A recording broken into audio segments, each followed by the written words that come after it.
कि भाई एलिस भाई के कौन से एक्ट फिर से लगाए गए हैं और कौन सा एक्ट निकाला गया है। इसकी कोई भूमिका नहीं है। हाँ भाई, कोई अनपढ़ गवार होगा जो उन पे एक्ट लगाने गया होगा। Hello guys, hello welcome back to the vlog with पिटलो। आज तो सुबह मस्त सुहाना दिन स्टार्ट हो रहा है और आज मैं अंदर से खुश भी हूँ क्योंकि आज मेरे को अंदर से लग रहा है कि आज तो एलिस भाई छूट ही जाएंगे। अंदर से आपको जो भी विचार या फिर कोई ख्याल आया ना वो ख्याल सच ही होता है। तो उसकी खुशी मनाते हम जाते हैं कॉलेज पे। आपको मेरा और फाटक का रास्ता तो नाता तो पता ही है, जन्म का देखो कितने दिनों के बाद नाता हमारा साथ हुआ है। गाइस ये दुम्बाना कर रहा है, मूतने वाला है रात को। और ये जो जेला तू सर इधर बैठे हुए हैं और ये भाई इधर चिंगारी लगा रहे हैं, चिंगारी। तो भाई जो लोग होली खेलने वाले हैं और जो लोग होली के कलर का बिजनेस करते हैं उनके लिए एक इम्पोर्टेंट अपडेट है। तो कि भाई जो लोग कलर बेचते हैं उसमें जो चाइना के कलर और गेरू वगैरह जो बेचते हैं उनके लिए है ये बात कि भाई रेड आने वाली है। तो भाई चाइना का कलर बेच रहे हो तो उन पे प्रतिबंध यानी कि बैन लगाया गया है इस साल से। तो ध्यान रखना जो भी कलर बेच रहे हैं चाइना का, उसके लिए ये वेरी इंपॉर्टेंट नोटिस है। दूसरी बात, जो खेलने वाले हैं मेरे जैसे नौजवान होली, तो उनके लिए भी एक अपडेट है कि भाई तुम रोड पे जा रहे हो होली खेलने और किसी को इनकेस मस्ती है होली, बुरा ना मानो होली, उस तरह से आप कलर उड़ाओ या फिर कुछ उड़ाओ तो वो गुनाह घोषित किया जाएगा, यानी कि वो एक क्राइम की तरह नोट किया जाएगा है। तो ध्यान रखना भाई रास्ते पे किसी को कलर उड़ाने में, क्योंकि उसको इनकेस पता रहेगा कि भाई इस साल से गुने में गिनती की जाएगी अगर तुम मेरे को चालू रास्ते पे कलर उड़ाते हो तो उसका एक ध्यान रखना। और ये दूसरी बात कि भाई चाइना के जो कलर बेच रहे हैं वो भी ध्यान रखना। तो गाइस तो अभी बजे 4:30 और आप सबको पता है कि भाई हमारे एलिस भाई के एक्ट 22 लगाई गई थी, धारा 22 लगाई गई थी। उनको हटाकर धारा 20 कर दी गई है क्योंकि पुलिस से वो गलती हो गई थी।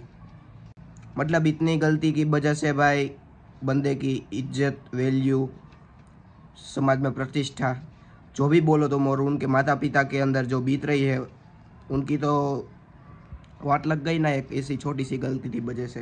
ये हड़ताल ख़त्म हो गई है आज तारीख बता दूँ तो भाई कितनी तारीख आज? 21 मार्च है। तो भाई आज जमानत की अर्जी दाखिल कर दी जाएगी और उस पर होगी सुनवाई। 4 दिनों से सुनवाई नहीं हुई थी कोई भी, शाम तक अच्छी खबर आ जाएगी। वो तो आपको मैं कल भी बोल रहा था कि भाई 2 दिन में एलिस भाई जेल से बाहर आ जाएंगे, वो मेरी पक्की खबर है। मतलब अंदर से जो होता है वो सच होता है यानी कि। तो भाई एलिस भाई आ रहे हैं भाई। रुको, ये ट्विटर में भी आया था, देखो जो हमारा कुछ सिंह जी है उसने ट्वीट करके लिखा था कि भाई जो नोएडा कोर्ट, सूरजपुर कोर्ट है उसकी हड़ताल हुई खत्म, एल्विस यादव की जमानत अर्जी दाखिल, आज जमानत होगी, अर्जी पर सुनवाई, पिछले 4 दिनों से नहीं हुई थी बेल पर सुनवाई, शाम तक अच्छी खबर आएगी। वाओ भाई, ऐसी मिस्टेक से भाई बंदे की इमेज कहाँ पहुँच गई, कहाँ से। और उनके माता पिता को तुम देख रहे थे ना, मीडिया वालों ने क्या ही कर दिया उनके साथ भाई। उसके माँ बाप का सोच लेते भाई, इस एक की पनिशमेंट सुनकर उनका क्या हुआ होगा। 10 साल मैटर करके हैं।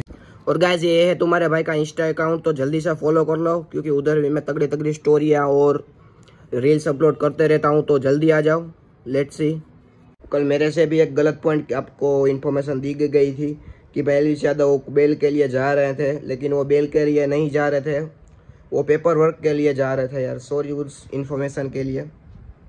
लेकिन आज पक्का वो बेल के लिए जा रहे हैं। आज कोर्ट में अर्जी की सुनवाई भी हो जाएगी, तो प्रार्थना करो सब भगवान से।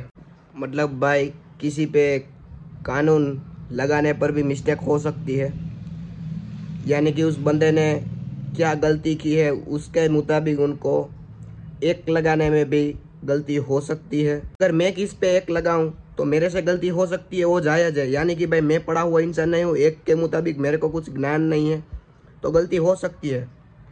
लेकिन भाई वो तो किस लेवल पे गई होगी बात, तो उसमें किसी ने के ऊपर एक लगाया है तो भाई वो तो पढ़ा लिखा इंसान ही होगा ना भाई, कि भाई उसे पता होता है एक के बारे में कि भाई ये गलती के हिसाब से इनको यही एक लगना चाहिए। लेकिन भाई क्या पता किसी मेरे जैसे ने उन पे एक लगाया होगा। हाँ भाई, कोई अनपढ़ गवार होगा जो उन पे एक लगाने गया होगा। तभी भी इतनी क्लियर मिस्टेक हो सकती है ना। बाकी भाई बात हाई कोर्ट तक पहुंच गई है, नोएडा पुलिस तक पहुंच गई है, और वहाँ बात पहुंच के वो भी 2-3 दिन के बाद पता चलता है कि भाई ये act by J clear mistake है, उनको हटा के 20 कर दो। ये भी सही है यार, बंदे की ज़िंदगी 10 साल पीछे चली गई। कोई ना, सबका टाइम आता है, जिस पर जैसा किया है ऐसा ही आप पर बीतता है। कार्मा इज इन अर्थ, अभी भी जिंदा है कार्मा कलयुग में, उसमें भी ये 2024 साल है, कहीं का नहीं छोड़ेगा, यहीं का यहीं है भाई। सुधर जाओ अब भी, दान पुण्य करते रहो, वरना इस कलयुग में टिक पाना मुश्किल है भाई। ऐसा आप सबको पता है कि भाई अर्जी क्यों नहीं एक्सेप्ट हो पा रही थी, क्योंकि नोएडा कोर्ट में हड़ताल चल रही थी, इससे एक्सेप्ट नहीं हो पा रही थी अर्जी। तो अभी एलविस भाई की अपनी अर्जी एक्सेप्ट हो चुकी है, और बेल अभी नहीं मिले, लेकिन बेल की अर्जी एक्सेप्ट की गई है। तो कल दोपहर को सुनवाई होगी, तो फाइनली कल सुनवाई होने वाली है। यानी कि आज कितनी तारीख है, कितनी आज 22 है ना, तो 22 मार्च को सुनवाई होने वाली है, यानी कि कल ही दोपहर को सुनवाई होगी। तो फाइनली देखने के लिए एल्विस भाई बाहर आ जाएंगे। हाँ भाई, ये बात भी है, कल आईपीएल का स्टार्टिंग भी हो रहा है, और हमारे एल्विस भाई भी कल बाहर आ जाएंगे, ये पक्की बात है, पक्की मतलब पक्की बात है। तो यही थी आज की information, well and good information है। तो अभी कोई अपडेट आता है तो मैं आपको फट से बता देता हूँ। बाकी मैं अभी जा रहा हूँ क्रिकेट खेलने। तो गाइस, होली का प्लान चल रहा है, धुळेटी का प्लान है, और अब बोल મૂકો વોટ નો ગટકો મૂકો જો કાલે બધાયને મોકલું, તારા ભાઈને લોક મોકલું, ભલે બોલ બોલ હાલ બોલ પાપા જામુને લોક में गाली अब बोलो बोलो ना भाई। मैं वैसे भी कल से 18+ ब्लॉग बनाने का सोच रहा हूँ, क्या बोलते हैं पब्लिक। हम खेलने वाले हैं धुळेटी, वो भी गेरू के बिना। बोलते ना हम कर दो चलो जी, ठीक हो।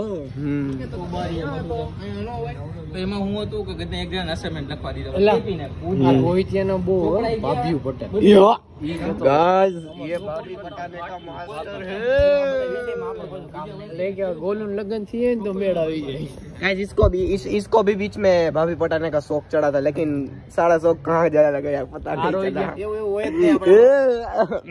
तो लोग चल रहा है इसलिए कुछ बोल नहीं रहा कुछ। देखो चप्पल भी फेंकी गई है इसकी, देखो छी छी छी छी छी छी। ये देखो भाई, आज बाल बुल कटवा के आया है। इसला पकड़ एक पग,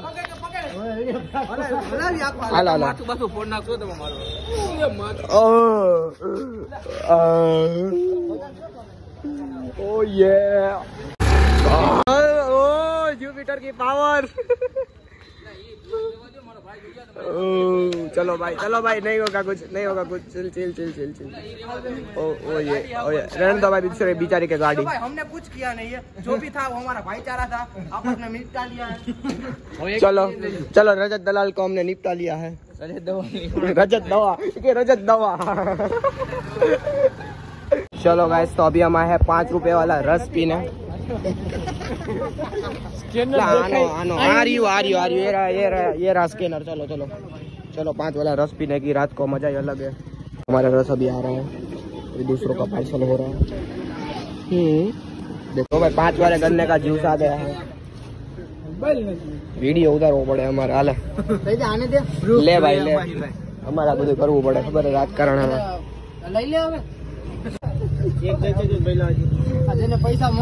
पहली बार गन्ने का जूस पीते हो मेरे दोस्त। पैसा न दे तो मारो मन छे एला गिरो तो चलो। मैं आज सुबह बता रहा था कि भाई एल्विस भाई के कौन से एक्ट फिर से लगाए गए हैं और कौन सा एक्ट निकाला गया है। अगर वो एक बताने में मेरे से कोई गलती हो गई हो तो यादव के जो यादव जी के जो वकील हैं उन्होंने बताया कि कौन से सेक्शन ऐड किए गए हैं और कौन से सेक्शन डिलीट किए गए हैं, वो सब बताया। तो चलो वो देखते कि क्या बताया है, लेट्स सी। है कि कल पुलिस ने कुछ धाराएं बढ़ाने के लिए ऑनरेबल कोर्ट में एप्लीकेशन दी थी, वो बढ़ाई गई है। तो क्योंकि हमारी एप्लीकेशन में वो धाराएं पहले नहीं थी, बाद में बढ़ाई गई है, तो हमने अपनी बेल एप्लीकेशन में भी वो धाराएं बढ़ाए जाने के लिए ऑनरेबल कोर्ट से रिक्वेस्ट की है, और सुनवाई पे कल के लिए डेट लगी है। जिस तरीके से जो धाराएं बढ़ाई गई हैं वो कितनी चुनौतीपूर्ण है और कौन सी धाराएं बढ़ाई गई? देखिए, वकालत में हर चीज़ चुनौतीपूर्ण होती है। कोई भी धाराएं बढ़ाई जाएंगी या घटाई जाएंगी, सब चुनौतीपूर्ण होता है वकालत में।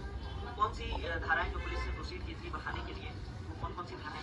वो जो पुलिस ने एप्लीकेशन दी थी उनको बढ़ाने के लिए ऑनरेबल कोर्ट के समक्ष दी गई थी, और section 22, section 27, 27A, section 29, 30, 32 NDPS act, इसके लिए दी गई थी। लेकिन ऑनरेबल कोर्ट ने जो बढ़ाने का क्या है उसको कहा है कि सेक्शन 22, सेक्शन 29, 30 और 32 बढ़ाया जाता है, और एक सेक्शन 20 जो पहले लिया गया उसको डिलीट कर दिया गया है। सर बात करें तो इस पूरे केस में आप क्या बिगर पॉइंट देखते हैं और किन ग्राउंड्स पे आप बेल पर जा रहे हैं? देखिए, बेल तो ये है कि हमारा ग्राउंड्स तो ये है कि उसके कॉन्शियस पोजीशन से कोई रिकवर नहीं है।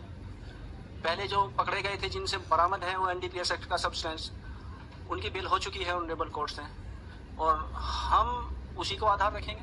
जिस तरीके से NDPS बढ़ाया गया है तो क्या माना जाए कि किस पुलिस ने किस आधार पर बढ़ाया, उसमें एलविश की क्या भूमिका है? देखिए, एलविश की कोई भूमिका नहीं है। पुलिस ने जो राहुल एक सपेरा था उससे पहले इसने क्यों पकड़ा था, उसकी FSL रिपोर्ट के आधार पे बढ़ाया NDPS एक्ट। FSL रिपोर्ट क्या कहती है? आपने FSL देखिए, FSL रिपोर्ट हमें देखने के लिए नहीं मिली है, लेकिन पुलिस ने जब अपना पक्ष ऑनरेबल कोर्ट के समक्ष रखा था तो उन्होंने कहा था कि इसमें मॉर्फिन के तत्व पाए जाते हैं जो NDPS एक्ट में कवर होता है। ऐसे गए सब देखते हैं कल क्या होता है। आज नींद भी नहीं आएगी, कल का वेट करते करते सो जाते हैं। भगवान से एक उम्मीद, एक दया, एक प्रार्थना करके सो जाते हैं। मिलते हैं कल खुशखबरी के साथ, एल्विश भाई के साथ। तब तक के लिए ध्यान रखना, लाइक, कमेंट, शेयर, सब्सक्राइब करना मत भूलना।